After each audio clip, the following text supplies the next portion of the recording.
This channel does not promote any violent, harmful, or illegal activities. All content provided by this channel is meant for an educational purpose only.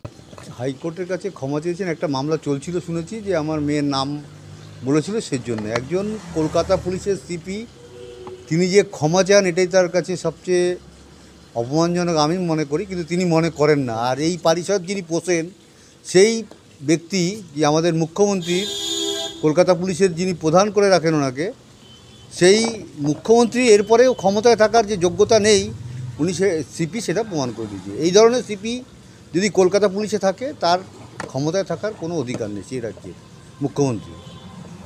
আপনারা যে ওনার বিরুদ্ধে এত অভিযোগ এনেছিলেন তার এরপরে তো তো হবেই, এরপরে বিনীত গোয়েল তো তথ্য মহলপাটের সঙ্গে যুক্ত এবং ওকে এর ফল ভুগতেই হবে। কী পদক্ষেপ নেবেন? পদক্ষেপ তো আমাদের নেওয়াই আছে, সিবিআইকে বারবার বলা হচ্ছে, সিবিআই কাজ করছে না, সেই জন্যই ওনার কোনো বিরুদ্ধে পদক্ষেপ হচ্ছে না এবং সেই ব্যাপারটা আমরা ভবিষ্যতে দেখছি।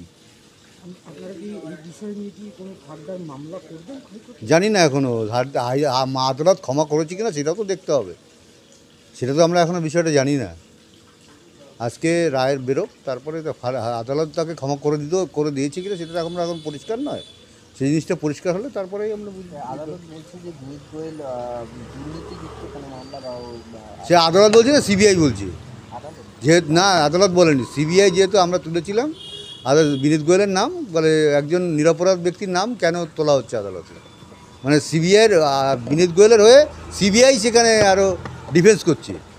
এটা কেন মনে হচ্ছে সিবিআই কেন ডিফেন্স করছে? সিবিআইয়ের সম্পদ মিনার সঙ্গে এই মানে গার্লফ্রেন্ড, বিনোদ গোয়েলের গার্লফ্রেন্ড ছিল, সুতরাং সম্পদ মিনা হচ্ছে আমাদের অ্যাডিশনাল ডিরেক্টর মামলার, সুতরাং সে কখনোই বিনোদ গোয়েলের বিরুদ্ধে কোনো রকম তথ্য প্রমাণ সামনে আনবে না। সেই কারণেই আপনার মনে হচ্ছে সে মনে হচ্ছে না, এটাই কারণ।